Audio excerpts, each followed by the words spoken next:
Hi, my name is Harley Elmore. Welcome to our Panantukan tape. In today's tape, we're going to cover a brief overview of the martial arts, or the empty hand aspects of the martial arts from the Philippines. This system is called the Lacoste Inasanto Kali system. This is the 7th subsystem. There are 12 areas in the Lacoste Inasanto system. The first to be single stick, double stick, then stick and dagger. And it continues on until the 7th area, which is the empty hand aspect. In the empty hand section, there's boxing, which is Panantukan, Panantukan, which is Filipino kicking or sikaran. There's hubad, which is trapping, Angkab Pukusi or Kinamuay Tai, which is biting and pinching. There's dumog, which is grappling, and layog and buno, which are throwing and sweeping. And that pretty much covers the 7th area. From there, it goes back to weaponry. 8th area would be staff. But you wouldn't study the empty hand aspects first, and the weaponry, the training that you get with the weaponry, correlates into the empty hand skills, as you'll see later.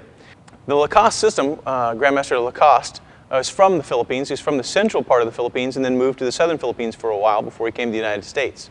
In the central part of the Philippines, from the areas of Panay, Cebu, Samar, Occidental Negros, Oriental Negros, and Bohol, that's where he got those arts of Panantukan, Panantukan, sikaran, buno, layog, dumog. From the southern Philippines, he got more of the stylized silat aspects of it, where he got from the Tausug tribe, he got Kuntao silat. From the Maranao tribe, he got Langka silat, which is where you walk through. He got Bersilat from the Maranao tribe. From the Magmindanao tribe, he got Bersilat, Kali Kuntao silat. So then his system is a blend. It's a Visayan Camaroan system, which is central and southern aspects of the Philippines. So it's a pretty unique system, has a lot of stuff blended in together, and really fleshes it out, makes it very well-rounded. Panantukan itself is a lot like boxing when you first look at it. It has jabs, it has crosses, uppercuts, hooks, slips, covers, bob and weaves. But when you're actually going through the material, you see the self-defense application, it has a lot more tools. It has finger jabs, elbows, forearms. The reason is it's originally a knife fighting system. In the Philippines, in the late 1800s, early 1900s, when the American servicemen went into the Philippines, we were boxing at that time in the old John L. Sullivan position. Their hands out like this, leaning back, towing the line, so to speak, where you stood there and you just traded punches. When they went to the Philippines, the little Filipinos were bent over, they were crouched, they were moving, their head was moving, their feet were moving, their hands were in tight, because they were doing knife fighting. And the empty hand aspect was just a translation of their knife fighting. And if you put your arms out there in a knife fight, you get your arms cut. It also made your vital organs more vulnerable. You couldn't sit still because the knife is so dangerous, you can't afford just to trade blows. So with that influence, American boxing changed to this much more tighter, much more crouched position. You can also see that today. If you look at American boxers, professional boxers in America, and you look at professional boxers in Europe, Europeans still kind of box like this. They still stand up real tall and their arms are real wide. So they forever changed American boxing. With that, we also changed them. It went from being a self-defense system and a martial art, so to speak, to a sport. We introduced the boxing glove into the Philippines and said, here, this is a much more humane way to do this. Put these gloves on, it'll be much easier. And we introduced rules. And from the 1900s up until the 20s and 30s, many young Filipinos were professional boxers. They held titles, they were famous, they were on the cover of Ringside magazine, famous for the bolo punch, which came from chopping at the grass with a machete. It became an uppercut. So the Filipinos were very adept. It was just a natural translation to go from Panantukan into Western boxing. And back in those days, they didn't really have to train for it. It was part of their martial art. It was part of the labor that they did. It was already kind of work hardening program. They were already tough as nails. And so they found out they could get money just to fight, which to them was a piece of cake. They did it all the time anyway. So they'd get in the fight, win, lose, or draw. They'd make some money. And everybody, all the Filipinos back in those days, had 2 or 3 fights. It was no big deal. So that was kind of how Panantukan evolved into the sportive aspect. In today's tape, we're going to show you some of the sport aspect, but we're primarily going to concentrate on the martial art or the self-defense aspect with a wider variety of tools, and how the other aspects of the 7th subsystem, dumog, buno, hubad, sikaran, how they all fit together to flesh out the 7th area of the Lacoste Kali Inasanto system, and to put that all together and make it an effective system. My training partner today is Ms. Heather Mundy from the Denver Academy of Martial Arts. She's been my personal student with me for over 10 years. She's an instructor in our organization, Elmore Fighting Arts, one of my highest ranking students. She's an instructor from Gibson's Martial Arts Academy, from the Inisano International Martial Arts Instructors Association, and under Tuan Chris Sayok in the Sayok Kali system. She's been a personal training partner of mine for many years, and she knows what to expect from me. I know what to expect from her. So I really feel like that'll be the best method for getting the material across on the tape. So I'd like to thank her for coming down and helping me out today. In this next section, we're going to go into the Panantukan aspect of destructions. Now, why would we do destructions? If you look at boxing as a sport, the idea is he hits you, you hit him, and you really only have the opportunity to move out of the way or parry or block. But when you do destructions, it gives you the opportunity to slow his arms down, wear his arms out, or render his arm ineffective. If you can hit the nerves or the muscles so that he can't block effectively or he can't strike effectively, it makes it safer for you to be able to stand there and engage with him. So that's the idea behind destructions. Rather than just both of us throwing our punches and engaging and freestyle of striking back and forth, I want to get a little bit more control of him, and I want to start limiting the things that he can do to me. And destructions do that. It's a good opportunity to enter into the combat where I have more effective use of a safe zone. Now, there are 6 series in the Lacoste Inisano system that Guru Dan has broken down for us. Each one contains their own concepts and their own movement. And through these 6 series, you'll get an opportunity to get a wide variety of entries into the Panantukan aspect. So these are entries into the more boxing-like striking structure. Okay, the first series, she has 4 options off my jab. Okay, when I throw my jab, she can pawas, which is parry, side-to-side motion. Okay, she also can dakup, which is catch with the palm of her hand like a baseball glove. She can dukat, which is scoop, a small hook, and she can waslik, which is a large scoop. Now there are many of these series, you have those 4 options off the jab. So whenever we say parry or we're dealing with just the jab in that manner, you can do any of those 4 options. For today, and to make it easier, she'll probably just parry most of them. You also need to work this all right and left lead. The reason is because when you're here in this structure, it doesn't take long, and then you're in a right lead. See, now I'm in what we call a false lead. I have my left foot forward, but I have my right shoulder forward. And that happens so incredibly quickly in trapping and striking structure that you can't decide that you're going to change. You can't decide, I'm going to stay in left lead, I'm going to stay in right lead. Because the movement and the trapping structure and the body positioning make it almost impossible to stay in one lead. Okay, now the first destruction series. Again, she has those 4 options off the jab. Off the cross, the first one is she does 4 elbows. So she parries, or one of the 4 options. She's going to guide this cross into her elbow. Now that is a sandwiching motion where she's trying to bring her elbow up in front of my punch and guide the incoming punch into it together. So it's both motions. She can do it in a vertical plane, which is straight up. That's the first elbow. The second one is diagonal up. The third one is horizontal across. And the fourth one is diagonal down. Now, if she did some of the different entries, for instance, if she does the waslik, her elbow will be up, and so she'll do the diagonal down.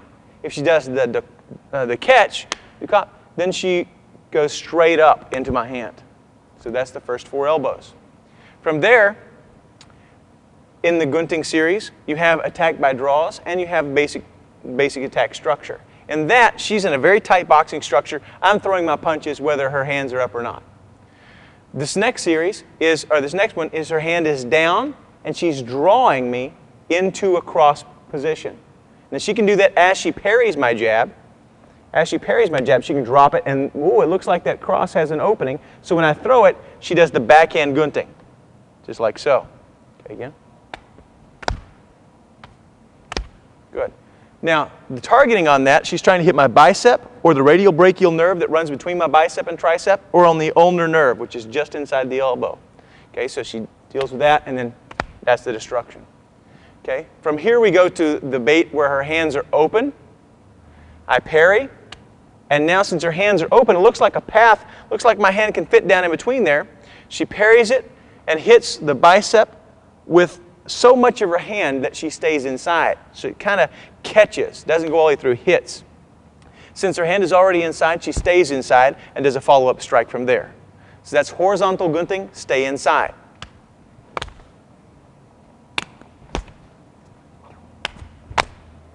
Then you have horizontal gunting that goes through. As she hits this, she hits with just enough of her hand, her knuckles, that it rips right through there, rolls over, and comes back to the back fist, or to a backhand finger jab, or knife hand strike, or a forearm. None of that's really important. As long as she comes back on that line, the tool is not important. So this is parry, horizontal gunting, goes through to the back fist. So your outline basically of this series is from here, she has her 4 elbows, which covers a nice tight defensive structure, up, horizontal, diagonal down. From there, you have the backhand gunting draw, and you have the open position to the horizontal gunting draw. And that's the first destruction series. Now on the second destruction series, we cover the concept of vertical gunting. Vertical gunting basically means scissors. It means when your hands come together in some scissoring motion or open apart in some scissoring motion. So gunting has just generally become a term for destruction these days. Vertical because it comes on a vertical plane. So this is vertical gunting, and you have inside the arm and outside the arm, and you have a half vertical gunting, which is a witticking motion. A wittick is a motion that returns or strikes and comes back to the same motion. And we have a lobtick motion that goes all the way through. So that's the concepts of the second destruction series. Okay, so the first one, again, she'll handle the jab with one of the 4 methods. And then you have half vertical gunting on the inside. Again, she's aiming for an upward motion, aiming for the radial or brachial nerve in between the bicep and the tricep. Or if I punch with more of a vertical fist, for the tricep tendons. That's a witticking motion. Then she has the outside vertical gunting. That was on the inside of my arm. Now she has outside vertical gunting, the wittick or half vertical gunting.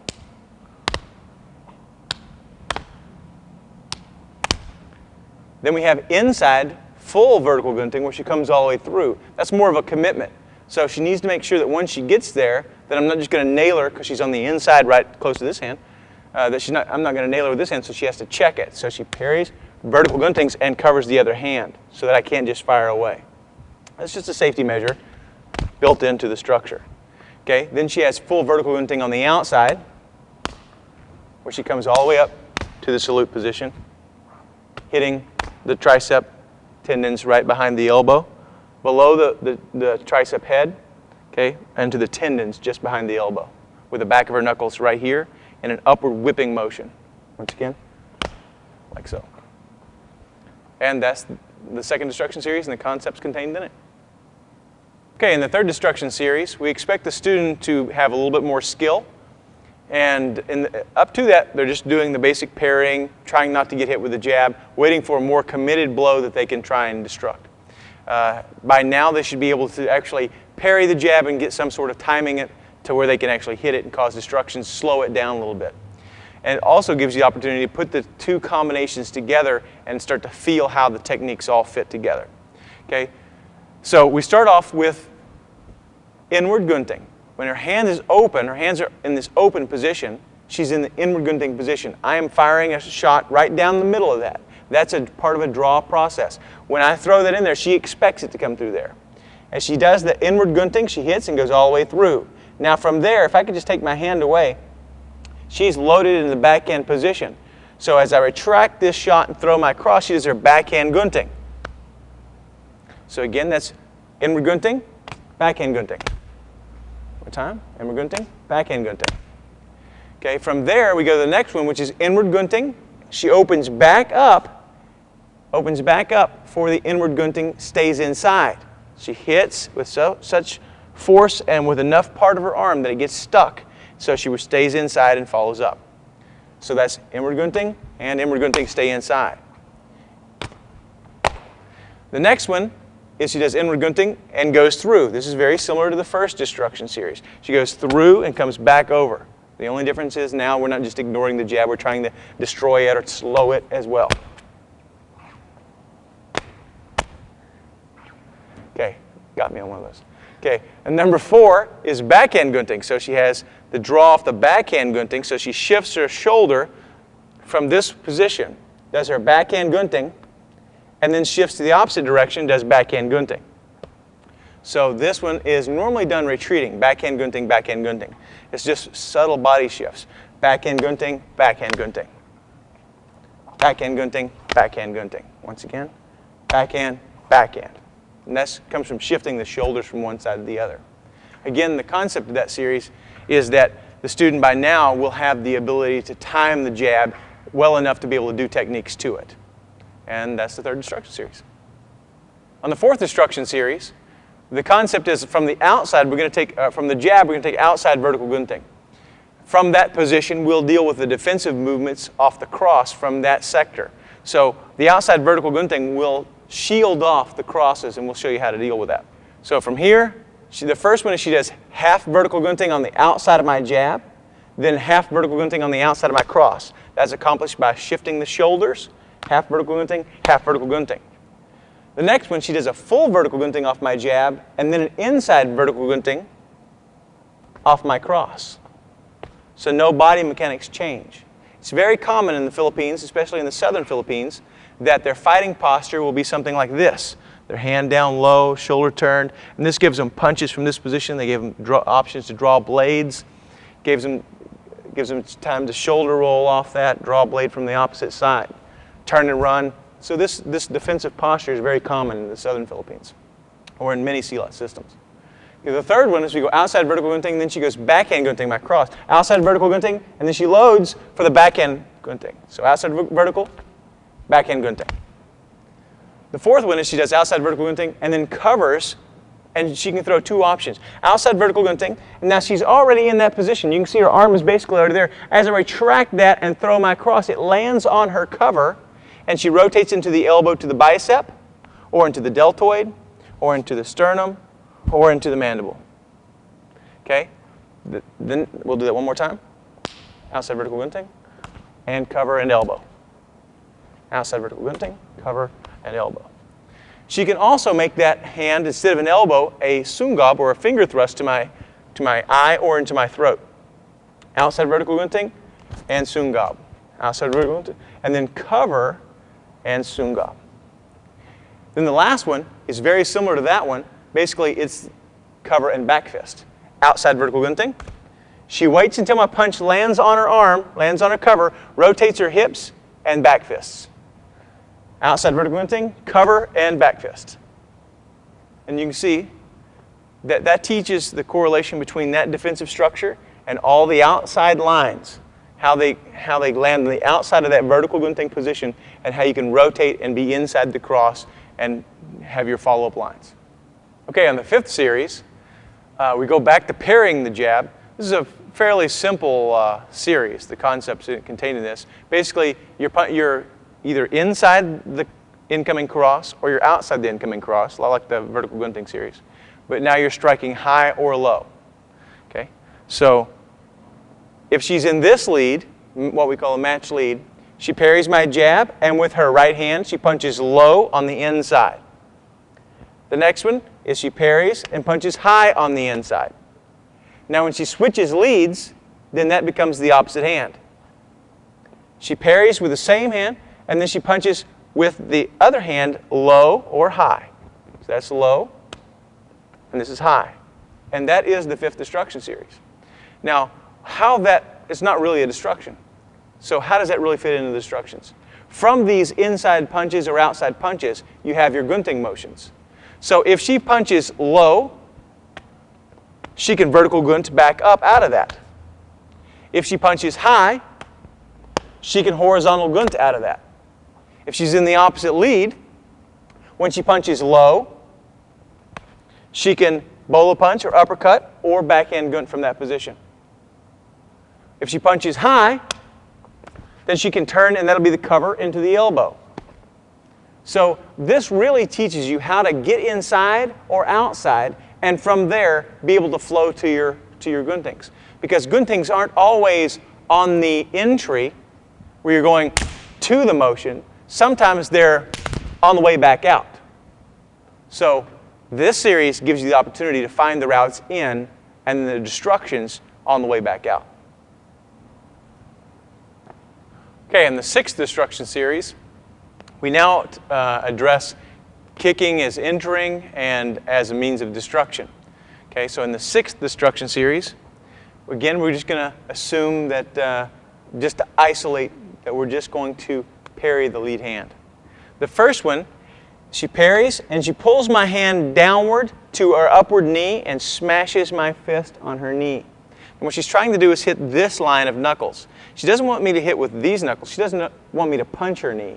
What she wants to do is smash these knuckles and close my hand even more than it normally would be and smash it into her knee. So she parries the jab, and the first one is pulled down into the right upward knee. The second one is pulled down into the left knee. So the first one was right knee. Next is left knee. Okay? And it won't take much.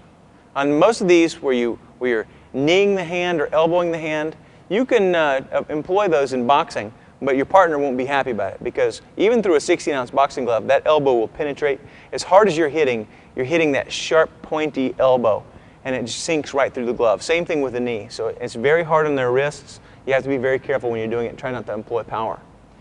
And the third one, we go right into the low line kick. She simply parries and goes into the sipa, which is a low line kick aimed at my knee or at my shin. That's the sipa.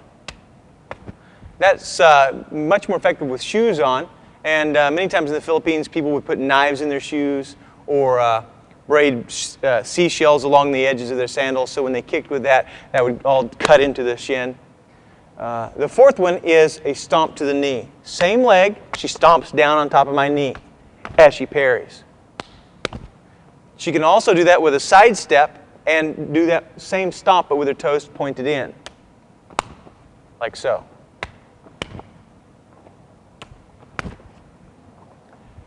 And that's the concepts of kicking as entries and destructions contained in the 6th destruction series.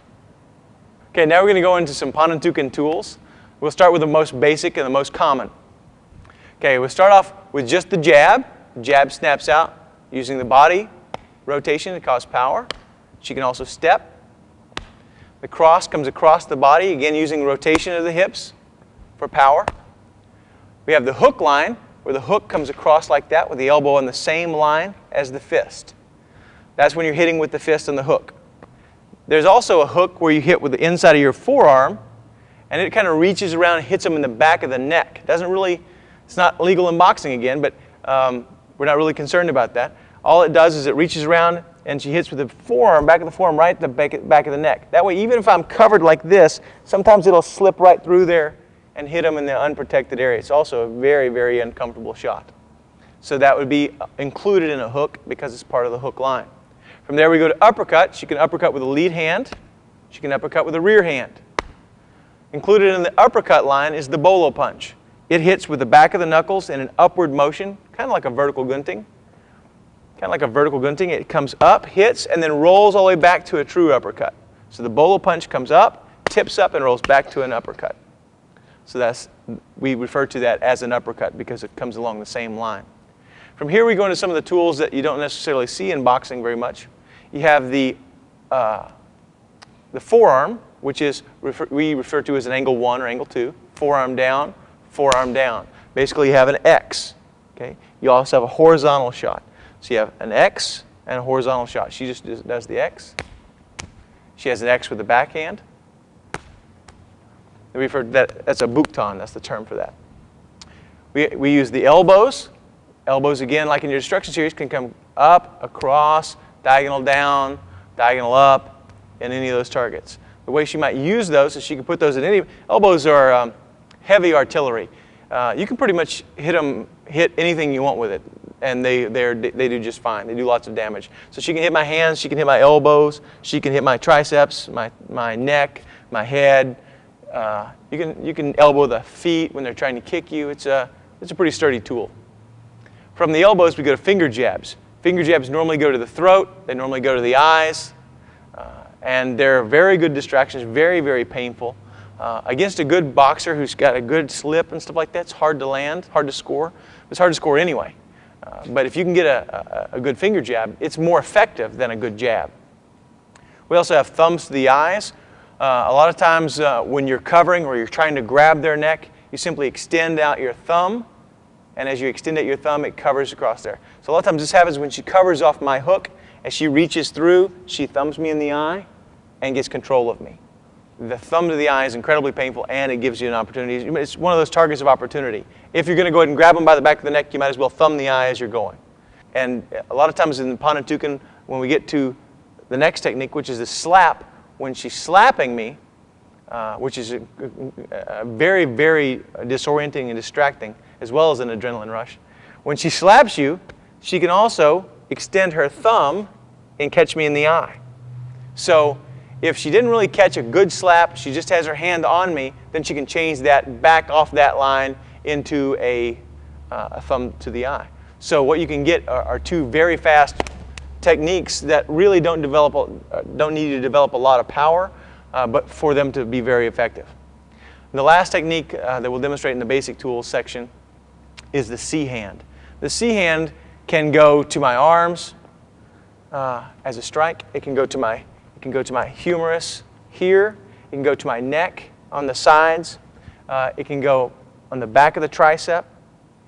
It has a wide variety of striking surfaces, primarily that are anything that's about the same size as the V of your hand, or of your thumb, or the C of your hand.